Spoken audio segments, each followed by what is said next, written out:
Joining me now is Charles FitzRoy, the President and CEO at Giyani Metals. Great to see you again. You too. It's been a while. It has. Yeah. It has been a long time, but we've been very busy, as you probably Absolutely. can see. Lots to get to, lots of developments with the company. But before we do that, let's just remind people about the mission of the company to be a dominant Western supplier of high purity manganese. Yeah. So, when you say it like that, it does sound very aggressive. It's not aggressive. It's, where we're seeing quite a lot of geopolitics in the world, and manganese, battery manganese that is, over 90% of it is currently produced in China. And with battery chemistry, manganese use is rising. And to be able to develop that supply chain and have stable, sustainable sources of it, we need groups like Giyani and also other groups who are developing projects to all succeed and do well. So Giyani is purely just trying to help develop that supply chain, and getting our projects into production is part of that. And that is why our mission statement is there, because that's what we are trying to do on a sort of higher level. Right. So the main plant will eventually be in Botswana. Currently, you have a demonstration plant in Johannesburg. I understand you visited recently, and there was a bit of a breakthrough as well. You've produced manganese oxide, correct? That's right. Yeah. That's right. Giyani, on a high level, is a vertically integrated producer. We have our own licenses in Botswana. We have just under 2,000 square kilometre licenses, and multiple projects and ore sources. We have a resource which we did our PEA on, and the commercial facility which you talked about will be in Botswana. But the demo plant we've built in Johannesburg for ease of access and some resources currently. And I was down there, as you said, just before Indaba conference, beginning of Feb. We hosted 30 investors then. Investors, mixtures of stakeholders, governments, institutions in Botswana and South Africa, and also stakeholders. So the IDC came, for example, who are a very good supporter of ours, who invested last year in Giyani. And we've just announced that we've made high purity manganese oxide. So that is the oxide form of battery grade manganese.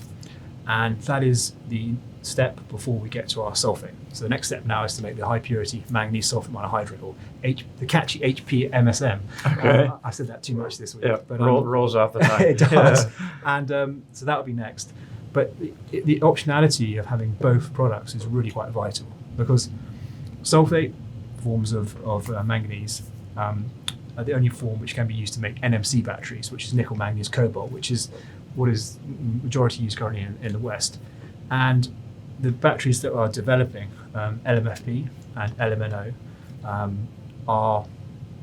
can use sulfate, oxide, or carbonate forms. And oxide and carbonate seem to be preferred for those battery forms. So having that dual capability gives us technological optionality and future-proofs the company, enables us to serve the whole overwhelming majority of the battery industry. That's why it's so important to have the ability to make both products. That's why it's quite exciting, very exciting, that we've made that first. But I'll be going down to South Africa again in a couple of weeks to do some more work at the plant and see it, and looking forward to having more updates there. But yeah, very exciting trip for Indaba as well. That's great. So you've got some optionality, as you said. All right. So in Botswana, the company received its 50-year special economic zone license. What are the benefits of that? So that license, 50 years, you're right. We can actually renew it for another 50 years as well after that. So we've got, effectively, as long as the government let us, which I'm sure they will, a 100-year license there. And when one of your daughters is running the company, right, 50 years from now. Yes, I hope so, because the license is great, and the support from the government of Botswana is phenomenal. They've been so supportive of us. They gave us our mining license in 9 months from submitting it. Our environmental authorization we got in 9 months, and now we've got our special economic zone license. And it just shows the support the government has for us. And this license has fiscal and non-fiscal benefits. The headline thing is the tax. First 10 years of production, 5% tax, and then thereafter 10% tax. So it's a big tax saving. And so this special economic zone license, our commercial plant will sit in it. So that'll be adjacent to our Cahill project, which is the flagship asset. It was adjacent to it. And then once Cahill is depleted, our other assets and projects and our licenses, we will bring ore from those to feed into it. So that's what will continue that lifetime. But it's a really fantastic license. And Botswana has got a very good mining history, very long history in diamonds, very, very good history. And they're trying to diversify away from diamonds. So they're supportive of critical minerals, and battery-grade manganese is really up there on the list of things. So very, very happy to have it. Now, the company has a lot of milestones to come, such as deals with potential off-takers, the definitive feasibility study, project financing. That's coming. In the meantime, you're continuing to advance the demonstration plant in Johannesburg, and you've talked about constantly refining the process and lowering the cost. So can you give us a sense of how essential that is to just making it better and better and more cost efficient? Yeah, no, it's vital. Cost is everything, and keeping that operational cost as low as possible is very important, as well as also keeping carbon content low. Battery manganese is already the lowest carbon content out of nickel, manganese, and cobalt. And we're doing everything to make sure, whilst optimizing costs, we're also optimizing carbon content. So all these things are pointing towards a optimized operational cost and also optimized end carbon content, because we obviously have to keep the cost low, but the end product needs to be bought and it needs to be attractive. And OEM groups have targets to reduce carbon. We're aware of that, because otherwise there's no point making an EV if it's got a massive carbon content. So these things are all very important. Right. Now, in terms of the PEA, and tell me if I have my numbers right, a base case is a production of 60,000 tons per year and a net present value of $1 billion. The upside case is 160,000 tons per year, NPV of 1.5 billion. And so when you do come out with the DFS, do you expect more robust economics than the PEA, potentially? Well, that's always the goal. Yeah. That's very much the goal. We obviously want to move forward and have a more economically robust project, and that's something which we are obviously driving towards, and that's why we're trying to reduce operational costs. We're trying to optimize capex, all these things. And with the PA, as you mentioned, it was 60,000 tons was a sort of life of mine. I think it was max capacity was about 80,000 tons.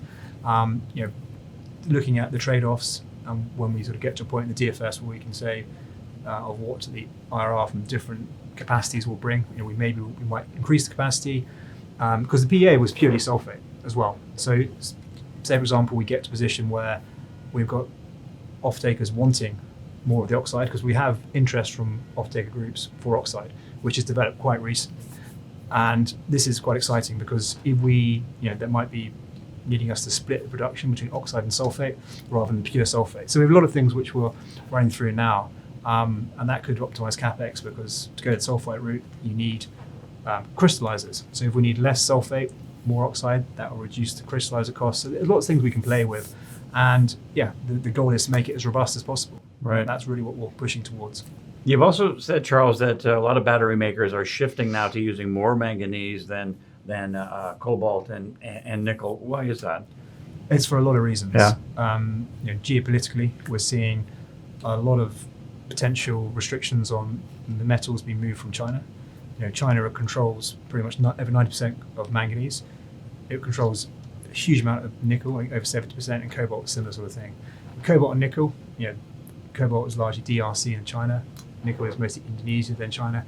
But with manganese, it doesn't have to be geographically located in one area. There's projects around the world. So there's projects in Southern Africa, there's projects in Europe, there's projects in Australia, the US. So that's one thing for it. The price is been much lower and much more stable. Nickel and cobalt prices have been very volatile. And having a reliable, secure, sustainable supply chain, you need consistent prices and understanding where it's coming from. And the carbon content is one thing. Nickel and cobalt are considerably higher than manganese. All these things are pointing towards higher manganese content batteries. And groups are developing LMFP batteries, which is adding manganese to LFP. For example, China last year was about 70% LFP. We know Chinese automakers have put into production LMFP lines, and then China has restricted movement on LMFP technology to the West. But there are groups in the West who are developing LMFP technology in the US and the EU. So that is moving forward. And then car companies, OEM groups, PCAM guys, they are also developing higher manganese content batteries, which have more manganese, because it is for example, you have NMC batteries, for example, nickel content is traditionally quite high. If you move that nickel added manganese, it has a massive cost saving. And the comparison on the sort dynamics of it are relatively similar. So it's getting towards that. So there's a huge amount of develop in that area. So it is an exciting time to be in the battery market, and everything is pushing towards higher manganese, and we're seeing that going out.